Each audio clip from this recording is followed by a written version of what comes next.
거장의 신작을 딱 보고 나왔는데 뭔가 마음이 텅 빈 것 같은 느낌. 혹시 받아보신 적 있나요? 특히 그 거장이 과잉과 부조리의 대가, 바로 박찬욱 감독이라면 더 당황스럽죠. 도대체 뭐가 문제였을까요? 오늘 바로 그 지점을 아주 날카롭게 한번 파헤쳐 보겠습니다. 오늘 이 이야기는요, 르몽드 디플로마티크에 실렸던 지승학 영화평론가의 아주 예리한 비평을 바탕으로 풀어볼 거예요.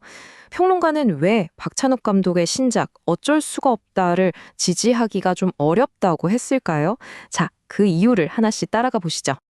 맞아요. 바로 이 질문에서부터 시작해야 합니다. 박찬욱 감독 하면 딱 떠오르는 게 있잖아요. 인간 세상의 부조리함을 진짜 극한까지 밀어붙이는 그런 스타일? 그런데 왜 이번 신작은 공허하게 느껴졌을까요? 이게 혹시 새로운 시도를 위한 의도된 변화일까요? 아니면 우리가 좀 우려해야 할 신호일까요? 지승학 평론가가 짚는 첫 번째 이유는요, 이 영화가 그려내는 세계의 모습입니다. 그는 이걸 한마디로 소독된 세계라고 표현했어요. 생각해보면 기존 박찬욱 영화의 특징은 아주 명확했죠. 부조리한 세계를 막 감각의 과잉으로 밀어붙여서 그 끝에서 아주 역설적인 잔혹한 위로 같은 걸 툭 던져줬거든요.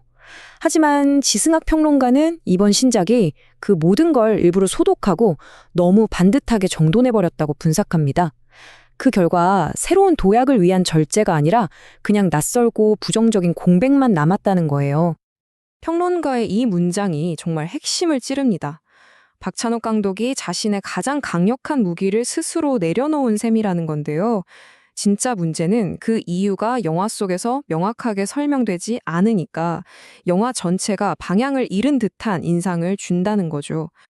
자, 영화의 세계가 이렇게 소독되었다면 그 안에 있는 인물은 어떨까요?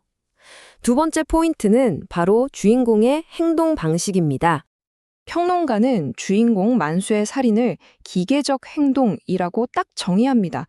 이게 무슨 말이냐면요, 운명이나 관계의 부조리가 낳은 그런 피할 수 없는 충돌이 아니라는 겁니다. 오히려 생존을 위해서 경쟁자를 제거해야 한다는 임무를 딱 부여받고 그 규칙을 아주 충실하게 수행하는 존재처럼 보인다는 거죠. 바로 이 지점에서 평론가는 아주 근본적인 질문 하나를 던집니다.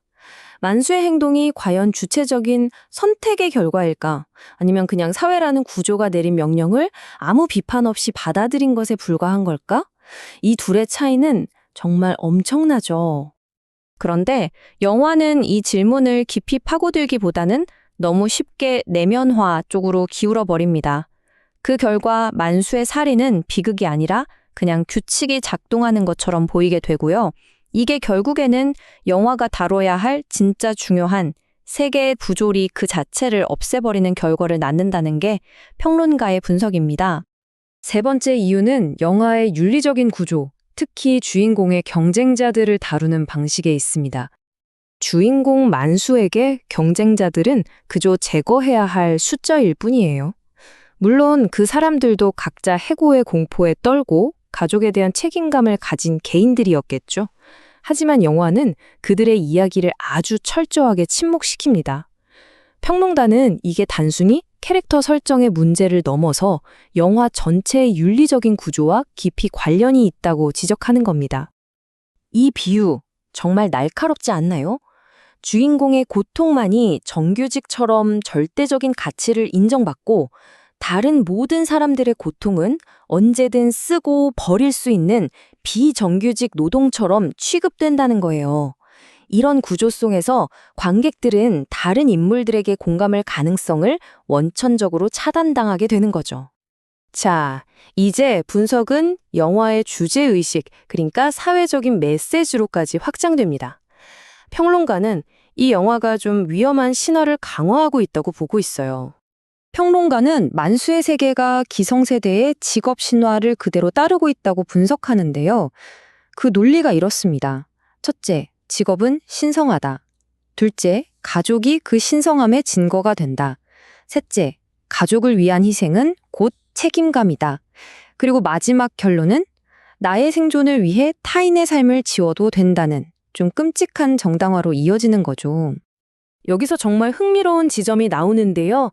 평론가는 바로 이 직업 신화가 영화가 관객에게 지지받지 못하는 가장 큰 이유일 거라고 꼽아요.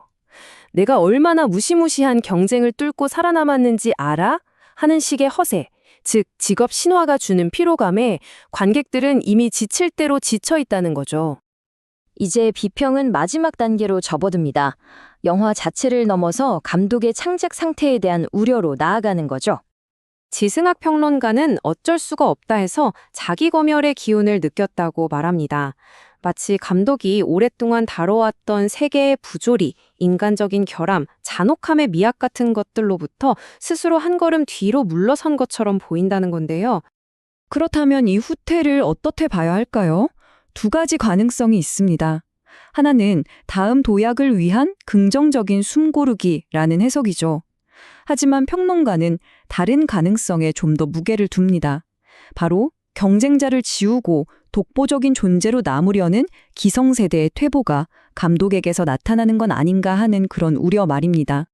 그래서 평론가는 이 영화가 단순한 실수가 아니라 더 깊은 창작의 문제, 어쩌면 정체의 시작을 알리는 하나의 불길한 징후일 수도 있다고 경고하고 있습니다. 그리고 마침내 이 도발적인 질문에 도달합니다. 이 영화가 결국 거장의 자리에 오른 박찬욱 감독이 자신의 성공을 뒷받침해온 바로 그 직업 신화를 스스로에게 정당화하고 또 관객에게 검증받고 싶어하는 그런 욕망의 표현은 아닐까 하는 의문이죠. 결국 지승학 평론가가 이 영화를 지지하기 힘든 이유는 바로 이것입니다.